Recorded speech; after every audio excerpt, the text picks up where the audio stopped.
3 years. 3 years. Yeah, a little over that. How long you been a cop? I'm in my 34th year. 34th year? Yeah. And where have you spent that? Where's that been? All in Hammond? All in Hammond. Military police before that.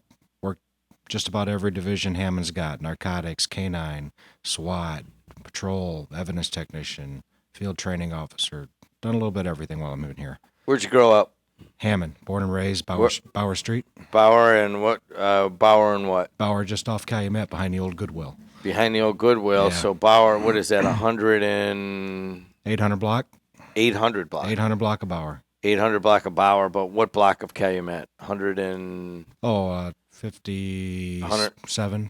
157th, near 157th in Calumet, maybe. Yeah, 5700 block. Yeah, there you go. So you grew up Hammond High then? Tech. Hammond Tech. Tech Tiger, all the way.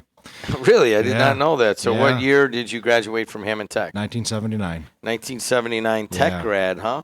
You know, typically I just sit here and I, as you well know, make fun of tech grads. As a matter of fact, my cousin Charlie just drove by, and I think on his way out, and he stopped and said hello to me on his way to work over here. I think I made a tech comment about him. And part of it was my mom went to Hammond High, my dad went to Morton, and everybody kind of tipped the pool table to let all the balls fall on top of the Hammond Tech people. It was just, you know, that rivalry. So yeah, it's always been there. If one of those slips out, I don't want to show any lack of respect for your position and all that you've accomplished here. It's just a family thing. How's That's that fine. sound? We'll do that. I am a little surprised. I mean, did you so, Chief, you come out of Tech, then what happened? Just went straight into the military. 18 and 2 days I was gone. Did that for 3 years. Went to Korea. Went to Fort Myer, Virginia as part of that Presidential Guard.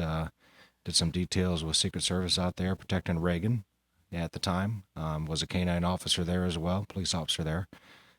Completed that, came back, applied here. I went to college while I was in the military. Started up at Purdue here in electrical engineering. Applied for the Hammond Police Department.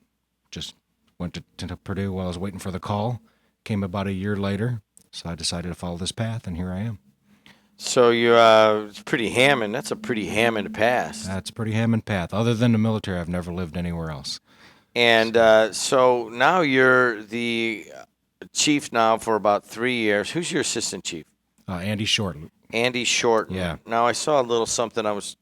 I almost did some prep, but I did it while Dan Carden was talking. That's fine. So Andy Shorten has been how long your assistant chief? About 6 months now. About 6 months? Yeah. And I just saw it says that it makes history with Andy Shorten. What's is he a Hammond guy too, or what? Well, he's a Hammond guy. I know he went to... He went to Bishop Knoll? He grew up... Went to Gavitt? He grew up a little north of me. Yeah. And he went to, the school that was on Calumet Avenue that's closed now. Spone? Spone. Yeah, he went to Spone. He went to Spone. You didn't go to Spone, though. No. What middle school did you go to? I went to Eggers first year it opened. Oh, you went to Eggers? Yeah, first year it opened. You know, I've always had this thing, and every time I hear it, like, Nick Danger, gosh, I just know him as Nick Danger now. And he went to Spone, and I've known him all my life, and I can't think of his real name. Jerry Clemens. Okay. Jerry Clemens went to Spone, and he and I are the same age, so I actually knew him when we were little kids. And I always tell him that, I would go around Munster and everything, but there was nothing like Spone chicks, man. They were like way hotter and way more fun. But anyways, I don't know, whenever I hear that, we'll leave that alone. Okay. Chief, let's talk right now. You've had some stuff going on in Hessville. What's going on over there? We have. We've had a number of shootings in general that we're concerned about. Mm-hmm. We've had 2 homicides and 6 people shot in a total of 5 shooting incidents. And a couple of those were in Hessville. We had 6205 Kennedy parking lot there. A couple victims from Illinois came in late at night, went into one of our local taverns. Something happened inside, verbal altercation ensued, and they were followed out by some Indiana patrons, and they were shot at out there. And since then, that suspect has been ID'd and charged. And so we had that one going on. And then we had a home invasion, which everybody does get very alarmed about, and I'm very understanding of that. Those are ones we're all afraid of. So we got on them all, but we pay special attention to those because we got to calm everybody down. Make sure they know they're not next. Make sure they know somebody's not at large. Somebody's not randomly doing this. In this case, one person inside the house was shot and one was battered. We do know the motive behind that. The investigation's still ongoing. They were charged, and one of the two that was there is in custody. We're looking for the other right now. This was an incident that our residents here don't have to worry about. There were people that came in, knew the victims. There was a reason for them to be there. They wanted something that they had inside that house, and I'll leave that at that for now. But just to calm the Hammond residents, nothing they need to worry about. Isolated. When that one first came out, Chief, I was getting the texts here and the emails. Hey, man, what's going on? Is there some some crackpot running loose in Hessville? Do we need to be locking our doors and so forth? And then as I read it, and I actually ran into one of your guys on here, and I'm like, man, what is that? Well, we're pretty sure that it's not like a crackpot running loose. So Right. I imagine that's part of why you're coming on today. You want people to know that that's not the case in Hessville. Right, and in general, we have a lot of concerns about where our shootings are coming from. 7200 Northcott, we had a couple guys out of Illinois. Nothing better to do. They get off the highway. They come into Hammond. They're just looking for trouble. They're just predators. But that becomes a more predominant theme. We're seeing an uptick in crime like never before in Chicago. They've already beat last year this year. I was watching Channel 7 this morning right before I came here. 51 murders. They outbeat January last year by 1. And they have 234 individuals shot. There's no way some of that's not going to spill over the borders in Indiana. Not just Hammond, but all communities that are near state line. That stuff's going to start falling our way. So our job is to find ways to combat that, increasing our patrols in those areas, work with our task force. All of our task forces we're involved in. We cross state lines with our task forces, our federal task forces. We're going after the bad guys, trying to get them before they get here. We're very interested in guns going over the back and forth over the state line, drugs going back and forth over the state line. We got to stay on that. So that's one step. What we got to do this. We got to take care of that. Stay vigilant on the street and with our task force and work it from a criminal investigation angle. You probably heard the mayor talk about our LPR cameras that are coming. That was the next question. Yeah. Yeah, the 921 Becker shooting we had, that was Illinois people. So there's a fight. Hammond people go over to River Oaks Mall. 2 females that know the same male, they get into a fight over there. Okay, they come over here. They want to finish the fight. Now the ex-boyfriend of the person that was shot comes on over. Okay, this is a Chicago guy. No reason to be in Hammond. He's just in the middle of a domestic. Again, something the police really can't control. When a shooting happens as relation to a domestic disturbance or an isolated incident where there's something going on we really just can't know. Those are hard to combat. But the nice thing about this is we weren't able to prevent the shooting. We had no idea it was coming. It's part of a domestic fight. This guy flees to Chicago. Thanks to some financial support from the mayor, we just signed on to the LPR camera system. The cameras are going to be up probably within 60 days. We're going to have them on cars. But the good thing about this, we already signed a contract. So we have access to this data that's out there nationwide. And it's collected every night in our city, in Chicago, and every major town. Tow truck drivers have these cameras on them. They're looking for cars they want to repossess. Police officers and other agencies, they put up these cameras, and Munster has one. They're collecting data all day long. Chicago has them. Up until recently, Chicago wasn't sharing data. They are now. So we get a plate on this guy. We get an ID on him. We run him. We get a plate off the DMV. We plug it in. We have access to that system now. We just wait. He drives to an intersection up in Chicago that happens to have an LPR camera. We get an alert. Okay, Chicago responds. We respond. We get the guy a couple blocks from that intersection. We pick him up. That's a good story because this was in Chicago. It was in Chicago, like right over the line in the east side, or like well into Chicago. Well into Chicago. So you guys actually, some of your guys went up there and this, hey man, we just saw him, and Chicago responds, and you guys zip up there also. Right. When we arrested the Linwood guy, it wasn't because of LPR cameras, but we did the same thing. We want our guys on scene when this is going on. We had detectives out there. We had a gang unit out there to advise the local PDs what's going on, what they're up against, support. And we want to be prepared if this guy goes into custody to start extradition right away as soon as possible. We're talking, it's the top of the hour, 219-845-1100. And we have Chief John Doty is in the house. If you want to talk to him, if you have any questions about this, and we're going to talk about this a little bit more in depth, this Illinois versus Indiana thing. And you just heard the chief mention that Munster has the same LPR cameras, and we're going to talk about what that means and what kind of changes that's going to be bringing to Hammond. But you know what? I got to take a short break, and I'll be right back here on The Voice of the Reason. You want to talk to Doty? Chief Doty, all you got to do is call 219-845-1100. Do it now. I've got Al Hamnick coming in after him, so get your calls in.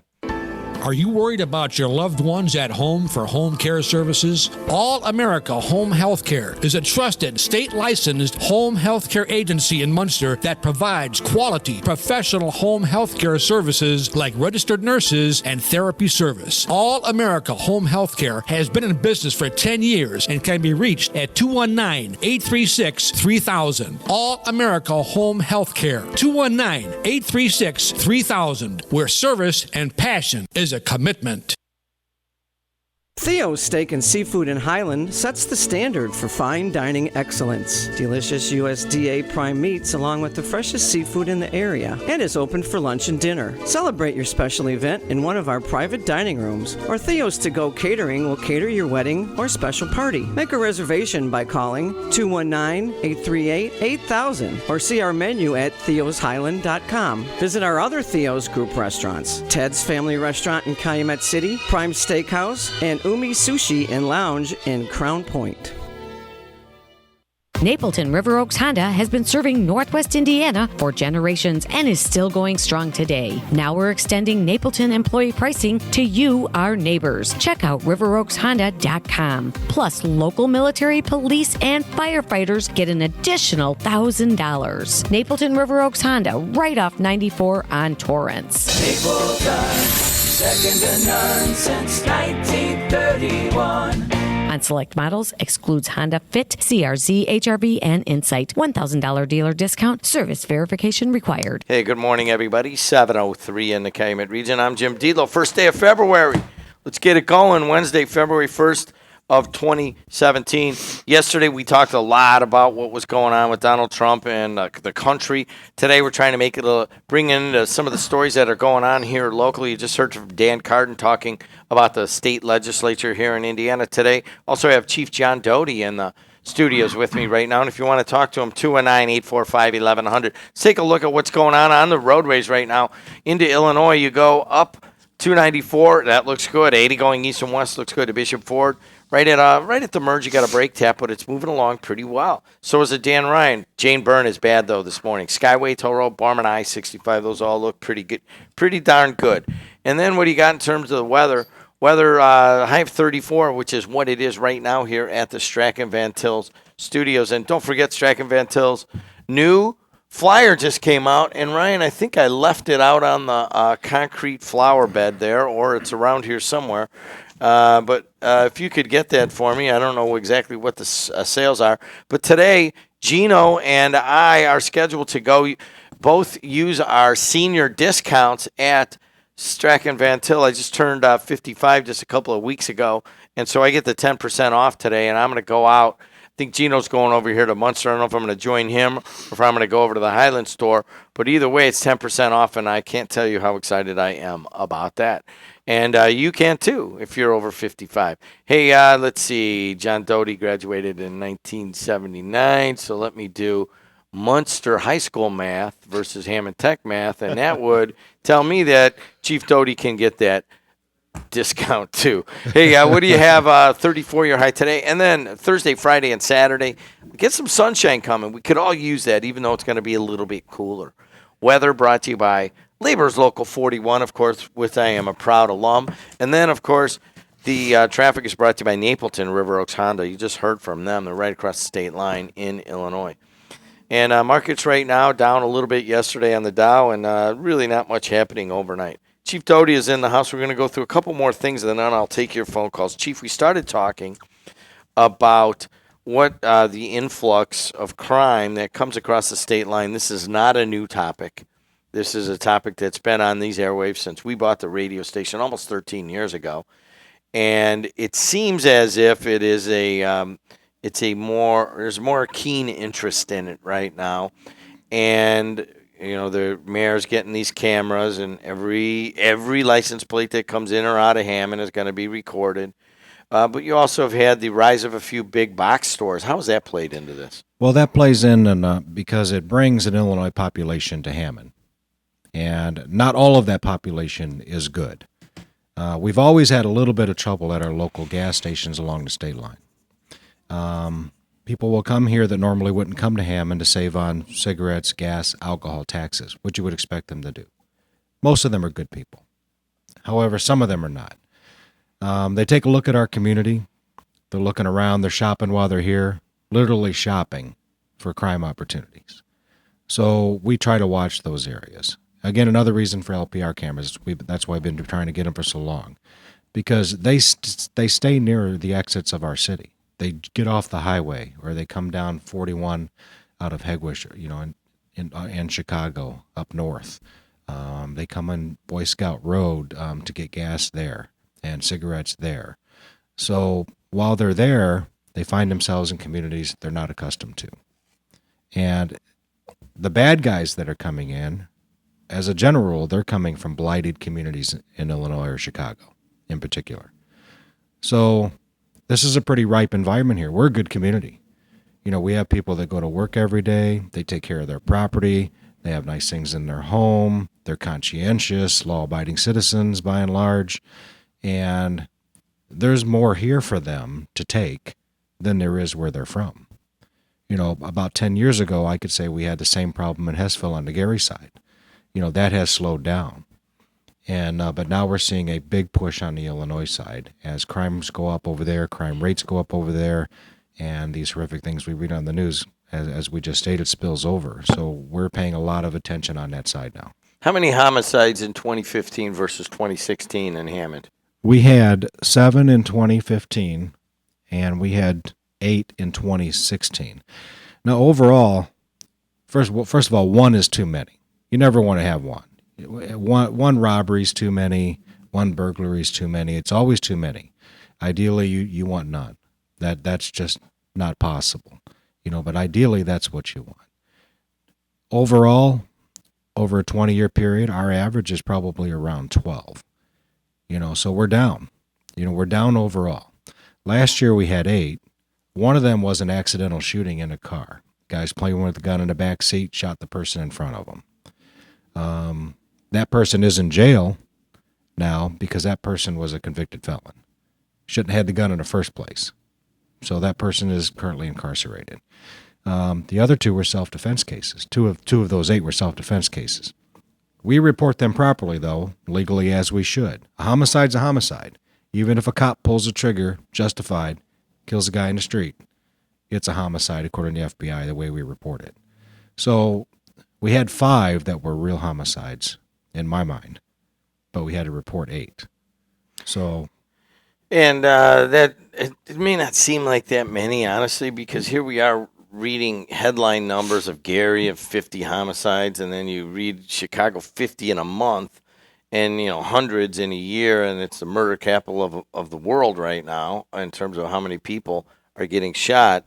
But it's 8 homicides in Hammond, and that's more than we're not most people that live in Hammond never even heard of a homicide on their block or anything like that. So it's concerning, but it's not like it was. I do remember when I worked here in the mid '80s, and I forget who the chief of police was, and I remember one time they reached 20 homicides in Hammond in a year, and that may have been the record at the time. And it was just, it was a big outrage. So we're at 8 right now. The Illinois issue is something that continues on, and we'll talk a little bit more about that in a second. But let's take some phone calls. Let's go to Larry on line 2. Larry, you're on with Chief John Doty of Hammond Police Department. What's going on? Hey, Jimmy, how you doing? Good. Hi, Chief. On that home invasion in Hessville, I just want to say that I'm glad the one guy is in custody. I can't wait till you get the other guy. That was pretty close to home. That was my family. Okay, thank you. And we are on that. I assure you, we of course, we take everyone very seriously. And IDing the subjects early and getting one into custody and the other one's on the run. He's not in Hammond, so, he's not hiding out here. So I hope you do feel a little safer. Yeah, we do. And the family's relieved that at least one guy's in custody. So that's a plus. That helps. Larry, I didn't know that was your family. I'm sorry to hear that, buddy. That was my stepdaughter. That was your stepdaughter, and so she was the one who was battered then, correct? Right. Correct. She's doing okay? Yeah. They're both doing pretty good right now. So, just a little unnerved, what is their reaction to how this has gone down? They're pretty happy. The detective's doing a good job. I don't want to say his name in case Chief doesn't want that out, but I know him personally, and I think he's doing a good job. I mean, all the cops on the scene did a good job, in my opinion. It was just a nerve-wracking phone call at 4:30 in the morning to find out that happened. All right, man. Well, I'm glad they got the one guy, and they're looking for the other one. And the folks of Hessville that were really worried about this one have a little bit of peace coming their way, hopefully. Yeah, they'll get him soon, I'm sure. All right, they'll man. make a mistake sooner or later. All right. Thanks, Chief. Thanks a lot. You're welcome. Local 599 phone line. Let's go to Nomar on line 1. Nomar, you want to talk to Hammond Police Chief. What's going on? Yeah, I appreciate the chief's input about that tracker with the plates, because I live in Gary, and of course we got a lot of people from Illinois over here, and just the way they drive erratically in and out of traffic, and some of the things they do, need that plate spotter here too, because either the crime, I guess, in Glen Park is escalating, and it ain't no good thing, Now I'm an advocate of,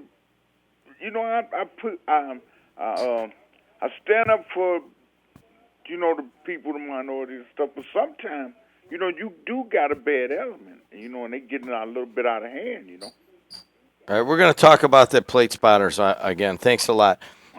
Chief, within 60 days, you're going to have these at every exit and entrance to Hammond, maybe a couple of streets in Robertsdale, Whiting, that, whatever. I get that. So how does that change what you're going to do? Well, the most important thing it gives the officers on the street is a response. The most important thing it gives the detectives is an investigative tool. The nice thing is, like I said, it's a national database. And I can go in a couple ways it works, but let's just start with the crime that was just committed. So we get a car leaving the scene, and we have the plate. Okay, so on the scene, all the officers that are logged in on their computers can plug that in. There's even a smartphone app. So they can do it from their smartphones. Plug it in. They'll have authorization. Goes into system, crosses, if it crossed over one of our cameras on the way out, which it most likely will, or crosses on somebody else's camera, then we'll see what happened up in Chicago. It pops, gives them an alert, lets us know what camera hit and what direction he was going at that time. So it gives us a chance to respond and possibly catch the guy right away, which is great. If we don't catch the guy, let's say the robbery occurs very near the entrance to 8094, very near right here, let's say near your station, and he gets on 8094 right here going westbound. Happens all the time. Our smoke shops over here were getting hit for a while. We got the ATF involved because that's exactly what was happening. Now they can't get out without us seeing them. So at least we have the plate, and we have a car description, and we have something for our detectives to go on, whereas before, we may never have had that information. If they park away from the business, which bad guys, they're at least that smart, they normally do. They don't drive up and say, hey, here's my car, look at me. They usually park around the corner. But we can also use it on timeline. If we have a robbery here and we have no description, and we can go back and look at that data. Who came in, who went out. And maybe they just said it was a red Ford. I saw a red Ford, no plate. Well, I can run all the plates within a block of time, and I can take all the red Fords, and then we can get pictures of those red Fords, and we can take them back over here to this robbery scene and say, which one of these do you think you saw? Narrow down the field. So we can work it backwards also. We can put in, and if we do have a make and model, we can plug that in. Same time frame. Look it up, comes out. Okay, this many red cars, that make and model, went through that intersection during the time frame the police give them. We're talking to Chief John Doty, Hammond Police Department. You want to talk to him, 219-845-1100. Let's go to Jamie on line 2. Jamie, you're on with the Chief. Go ahead. Hey, good morning. Got 2 questions for you, Chief. Chief, did Sure. you say there was 8 murders already this year, or was that 8 total last year? That was 8 total last year. We've had okay. two this year. I was hoping it was an 8 total this year. We would be on a 96 murder pace then. So, okay. But besides that, on this, did we have one of those cars at one time, or were we trading with one? I seen a gentleman pulled over by a red SUV over there, right by the smoke shop by McCavern. And it had all those crazy lights all over it. And the next thing I knew, there was like 3 or 4 police cars around this car. Were we using one of those at one time? No, we've never had LPR cameras on our cars. Part of the package we're getting is we're going to have 2 Hammond marked units. One of them's going to be in our gang unit, and one's going to be in the patrol unit. They're going to have these cameras on it. And the nice thing about those is, I'm glad you brought that up, is that it's real time also. Because we're the police, it will automatically go into the DMV in NCIC IDAX database, run plates as cars go by us. As we go by parked cars, it logs them in where they're parked at night. So if, for example, somebody comes in town or they drive by this mobile unit and the car's stolen, it pops up on the computer right away. It says, hey, this car just came into town, that's stolen, came in off 8094, headed northbound on Indianapolis Boulevard, and local units will get that alert and they can respond and look to that car. If a car drives by him, the guy has a warrant on him, a felony warrant, for example. The officer in the car would be alerted, hey, that car in front of you, felony warrant. Then he can stop that car and investigate and do what he's got to do. How you feel about that, Jamie? I like the idea. I really do. Now, does it? I'm sure it gives you all the information if they're a legal gun holder, if they've had gun charges, all that kind of stuff. As soon as it pops up, right? It may not give us all that data, but all that data is available to us because we can. Once we get that hit, that NCIC or IDAX hit that says there's a potential wanted person or threat, Amber Alert, for example. Once that information comes up to us, we have a name, and then we can just tell radio who we think we may have, and run it through our Spillman, run it through NCIC IDAX, and all that. We will have all that information almost instantaneously. I got you. Our neighbors, cities, or any of the Illinois cities locally have that as the state police? We know Chicago has it. I can't think of any other ones around us that have it that I know of for sure. Okay. Well, that's a good thing, it sounds like. Thanks. All right, thanks a lot, Jamie. 219-845-1100. We're talking about the new cameras coming here. You got Chief Doty in here. If you're just joining us, we did talk about a couple of things. One of them was the home invasion in Hessville. And in an odd turn of events, Larry, I won't give his last name, called in and was his stepdaughter. And the chief related that it was a home-specific crime, and that it's not like a crazy guy running around Hessville running into homes. They got one of the folks, and they're looking for one other who is on the run. All right, let's go to Carl on line 1. Carl actually lives in Hessville. Hey, Carl. Morning, gentlemen. Good morning. Chief, I want to preface my question first with a comment. I in no way want this to be interpreted as trying to support vigilantism, but I would like some clarification on my rights to defend myself, my family, in my home if some guy's trying to size 13 his way through my door and wreak havoc.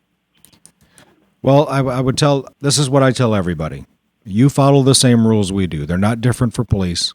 You follow the same exact rules we do. If you can articulate that you or someone with you are in fear for their life, and you feel you can justify using a firearm or whatever other means you might have available to defend their safety, then that's all you need. That's all you need in the state of Indiana. And we're a stand-your-ground state. You're not required to run away. You're not required to say, hey, we got to get out of here because we got to go out the back door because this guy's coming in the front. You're not required to do that. You can defend your property. You're allowed to defend your property. But again, you have to be able to articulate that that's what the option was. So just be clear on what's going on. Make sure your head's clear, and just, if you make a sound decision, you're probably making a good one, and you'll probably be fine. Okay. That's what I was looking for. Thank you very much. You're welcome. Let's go to one more phone call. Hey, you're on with Chief Doty. What's going on? Hi, good morning, Denise. I'm wondering, when that pulls up all of that information, is it also hooked up to some sort of database so that you can tell what kind of weaponry is involved? What kind of weaponry? What kind of guns that they own and things like that? Yeah, that would be in that database. My guess is. No, not automatically. It's not. One thing we got to remember here: this is not excuse me. This is not an over-invasive system. What this does is put things that are. It just brings a tool to the table that's already available to your police department. If a car is entered by the state of Indiana, state of Illinois, for example, as stolen, that pops up. Your life history is not in there, everything you've ever done. We would have to go further to look for that information. If it's but wouldn't that be extremely helpful to the police to know what sort of guns that one would own? Well, I'm not saying that's not available by some means. Oh, okay. So that is available. Okay. Yeah, but it wouldn't automatically pop up just because the LPR camera hit that there was a wanted person in that car. Now, often I think it's a great idea. Thank you. It's an absolutely great idea that will help to keep your city safe, and that's our ultimate goal as citizens, is that's what we look to you for. So thank you for your service, and thank your officers. Thank you very much. All right, there's a ton of calls, and we're going to have to take them in a hurry here. Let's go. Hey, you're on the air. What's up? You're on with Chief Doty. Good morning, gentlemen. This is Janet Vanez. Hi, Janet. How are you? I just wanted to point out that in Hammond, we have a great network of community and crime watch groups in various neighborhoods. And in Hessville, because that's what you're talking about, they will have a meeting on Thursday, February 16th at the Gene Shepherd Center beginning at 7 p.m.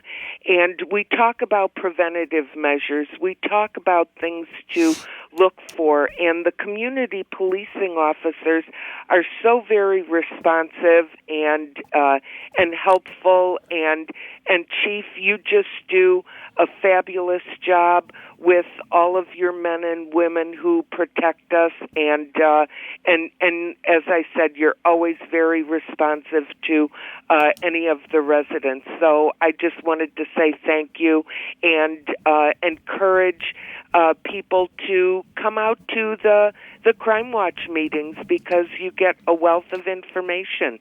All right. Hey, thanks a lot, Janet. We appreciate it. No problem. Chief, thanks for coming in. You had one more thing, contact protocol. Let's talk about it.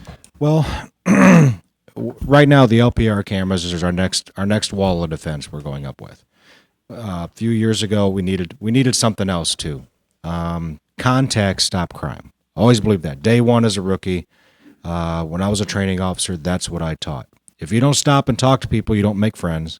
You don't network your neighborhood. You don't get to know people. They don't get to know you. Pretty soon you're just a badge and a uniform over there that they're afraid to talk to you. So community relationships got to have that. So we started this as a job performance issue and a crime fighting tool. So we had every officer make a number of contacts, and they could have been any type of contact. There are a lot of different kinds of contacts they can make. They can stop you in an alley and just say, "Do you live here?" And if you say no, they can document that stop And maybe later it comes out there's some burglaries over there, for example. Or it can be through traffic stops, not requiring you to write a citation that costs you money. Make the contact. Hi, how you doing? I'm Officer so-and-so. I stopped you for speeding. Maybe the conversation goes pleasant and there's a warning issued. That has helped crime. Other departments where that contact has fallen off, and I hate to put Chicago out there. Documentation on the news. I'm not saying anything everyone doesn't know. It dropped to almost zero. And our homicide skyrocketed. So that's something we don't do in Hammond. We wrote about 55,000 citations last year. 28,000 of those were warnings. Our officers are more likely to give a Hammond resident a warning. Of those, the number of Hammond residents contacted of 55,000 was about 15%. Most of the people are really surprised at how many.